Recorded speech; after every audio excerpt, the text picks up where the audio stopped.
Well, over the years, we've seen a few people, fortunately, just a few, who got into youth ministry for exactly the wrong reasons. There was Josh. Josh wanted to be the cool one. He was the one the kids could relate to. Now, he ignored anything in the youth leader covenant, that one that he signed, that he thought might be restricted. He ignored the policies like having kids always wear their seatbelts or never being alone with an individual youth or anything he thought might limit his being authentic and honest with his kids. That was maybe not a great reason to be in youth ministry. Now Marge was a little different. Marge needed to have control. And so Marge was literally in charge of the kitchen. The kids eventually nicknamed her Little Hitler, and it wasn't long before the few parents who could withstand the responsibilities of volunteering there understood why she got that name. Jim was a lot like Marge, but his kitchen was youth mission trips.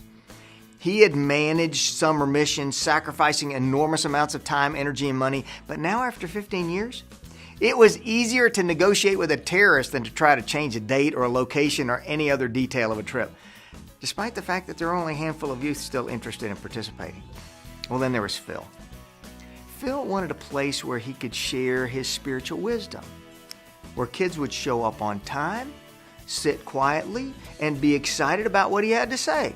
He was easily frustrated when kids missed the group. He was fond of saying things like, "So I guess soccer is more important than Jesus to you." He was famous for giving these long lectures on the importance of commitment and how kids these days didn't have any. Now, in his earnestness to prepare theologically correct lessons, he missed the fact that 2 of the kids in his group had parents die in the last year, that one boy had been expelled for bringing a weapon to school, and that his assistant leader was on the verge of a financial meltdown. And then there was Jan. Jan, at 37, looked to the girls she worked with as her closest friends and confidants. Apart from her sister, who was also her roommate, she would say she had no friends her own age. She poured an inordinate amount of time into the youth ministry and often could be found complaining about how little the church really appreciated her. She could get moody, especially when her girls didn't have as much time to spend with her as she would have liked. She was financially strapped and threatened to quit her volunteer position when she was not hired for the church's part-time youth ministry job. But the church was willing to let her play the victim. They recognized it was a small price to pay for 20 hours or so a week of free labor.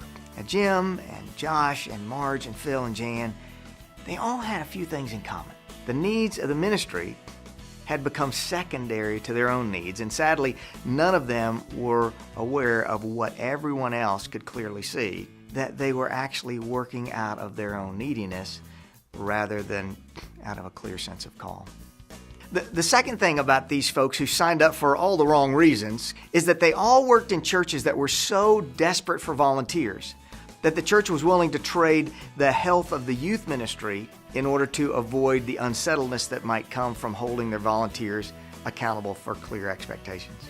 And the other characteristic of these folks is that when someone would suggest that they consider adjusting their approach, their reaction was always predictable touchiness and stubbornness and defensiveness and pouting and threatening to quit, playing the victim, absolutely astounded that someone might raise a question after all I've done for this ministry.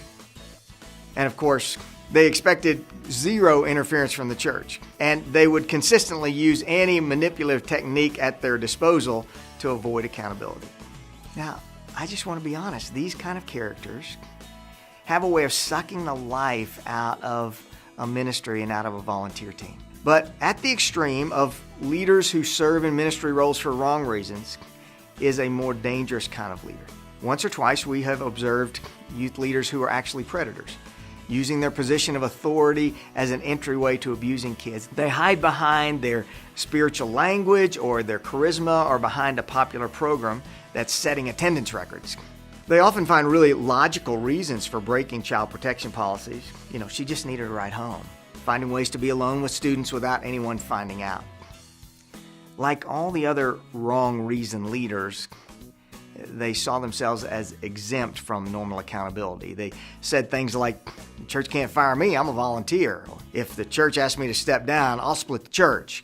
And so sadly, These sorts of folks are often given free rein because to hold them accountable would create more disruption than many churches are willing to handle. Now, we've all watched enough news programs to know that the cost for a church that fails to hold its leaders accountable can be astronomical. You're a part of a ministry that depends on volunteers for its health and survival. Unfortunately, it's a ministry that will have clear expectations for its volunteers, even if it means that some otherwise available people might not serve. Your church doesn't need superstars who require entire teams to dance around their sensitivity. It needs ordinary people like you, free of the need to always have it their way, people who are eager to be a part of a faithful community of volunteers who can thrive in a climate of accountability and collaboration and initiative.